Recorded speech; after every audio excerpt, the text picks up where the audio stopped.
तर तुम्हाला कोणी सांगितलं दारू प्यायची असेल तर तुम्हाला 11 लाख कमावता याचं सर्टिफिकेट दाखवा तर दारू पिण्याआधीच तुम्हाला देखील झिंग येईल। बरं, हे 11 लाख वर्षाकाठी देखील नाही तर महिन्याला कमवायचे आणि त्याचं सर्टिफिकेट दाखवायचं तरच दारू मिळणार आहे।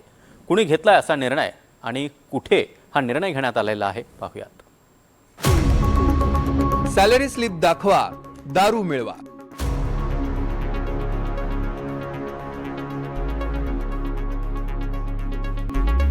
महिन्याला 11 लाख कमवाल तरच दारू मिळवाल।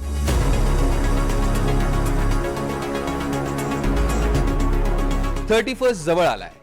अनेक जण नववर्षाचं स्वागत धूमधडाक्यात करतायत आणि त्यासाठी ते गाठतात पब, बार आणि वाईन शॉप। आता यापुढे जर दारू प्यायची असेल तर तुम्हाला 11 लाख रुपये कमवावे लागणार आहेत। तुम्ही याची चिंता करू नका।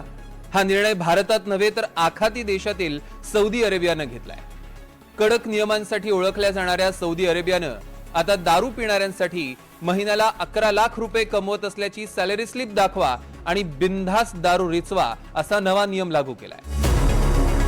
ज्यांचं मासिक उत्पन्न कमीत कमी 50,000 सौदी रियाल म्हणजे 11 लाख रुपये असेल त्यांनाच दारू पिण्याची परवानगी मिळणार आहे। दारू पिण्यासाठी उत्पन्नाचा दाखला आणि सॅलरी सर्टिफिकेट दुकानावर दाखवावं लागेल। सौदी अरेबियात केवळ एकच दारूचं दुकान आहे। सौदी अरेबियाची राजधानी रियाधमध्ये हे दारूचं दुकान आहे। या दुकानाचे दरवाजे केवळ परदेशी राजनैतिकांसाठीच खुले होते। आता प्रीमियम रेसिडेन्सी असणाऱ्या गैर मुस्लिम परदेशी नागरिकांसाठी देखील ते खुले केले आहेत। हाय प्रोफेशनल व्यावसायिक, गुंतवणूकदार आणि मोठ्या व्यापाऱ्यांनाही दारू मिळणार आहे। परदेशी नागरिकांसाठी महिन्याला एक ठराविक कोटा निर्धारित करण्यात आला। सौदी अरेबियात दारू विक्री आणि खरेदीचे कडक नियम आहेत। कुणालाही दारू खरेदी किंवा विक्री करता येत नाही। नव्या नियमानंतरही हे नियम इतकेच कडक असणार आहेत। आता पॉइंट बेस्ड मासिक कोटा सिस्टम अंतर्गत दारू खरेदी करता येईल। याचा अर्थ कुणीही अमर्यादित दारू खरेदी करू शकणार नाही। सौदी सरकार रियाध व्यतिरिक्त सौदी अरेबियातील इतर 2 प्रमुख शहरांमध्येही असेच परवानाधारक दुकानं उघडण्याच्या तयारीत आहे। मात्र अद्याप कोणतीही अधिकृत घोषणा करण्यात आली नाही। सौदी अरेबियात व्यवसायापेक्षा धर्माला अधिक महत्त्व आहे। सौदी अरेबिया या देशाची ओळख ही धार्मिक कट्टरता अशी आहे। पण गेल्या काही वर्षात सौदी अरेबियातील ही धार्मिक कट्टरता बऱ्याच प्रमाणात कमी झाली। अनेक सामाजिक सुधारणा दर्शवणारे निर्णय सौदी अरेबियाने घेतले आहेत। 2018 साली सौदी सरकारनं महिलांना वाहन चालवण्याची परवानगी दिली। राष्ट्रीय पातळीवर क्रीडा क्षेत्रात महिलांच्या सहभागाला परवानगी दिली। 35 वर्षांच्या बंदीनंतर सिनेमा थिएटर सुरू केले। पर्यटकांसाठी ई व्हिसाची सुविधा उपलब्ध करून दिली। सौदी सीझन्स या कार्यक्रमाअंतर्गत सामूहिक कार्यक्रम आणि संगीत महोत्सवाची सुरुवात केली। विजन 2030 अंतर्गत फुटबॉल या खेळाला परवानगी दिली।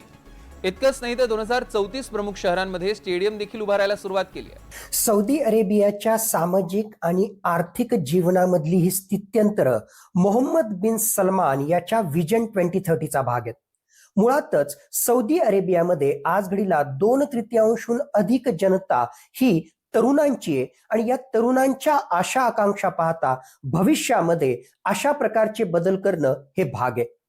मोहम्मद बिन सलमान याला सौदी अरेबियाला भविष्यामध्ये इकॉनॉमिक त्याच्यासोबतच टुरिझम आणि एंटरटेनमेंटचा हब बनवायचंय। म्हणजेच मनोरंजन क्षेत्रामध्ये, क्रीडा क्षेत्रामध्ये आणि एकूणच पाश्चिमात्य देशामधून मोठ्या प्रमाणामध्ये इन्व्हेस्टमेंट जर सौदी अरेबियामध्ये आणायची असेल तर अशा प्रकारचे बदल करणं आणि त्याच्या माध्यमातून पाश्चिमात्य देशामधल्या इन्व्हेस्टरचा एक प्रकारे विश्वास संपादन करणं हे आवश्यक आहे आणि हे ओळखूनच अशा प्रकारचे बदल त्या ठिकाणी केले जात आहेत। सौदी अरेबियाची ओळख धार्मिक कट्टरतेकडनं प्रगतीकडे, महिलांना स्वातंत्र्य आणि आधुनिकतेकडे त्यांची वाटचाल होताना दिसते। सौदी सरकारनं सामाजिक सुधारणेसोबत घेतलेले इतर काही निर्णय वादात आहेत। सोशल मीडियावर सौदी सरकारवर धर्मापेक्षा व्यवसाय मोठा आहे का अशी टीका देखील होते।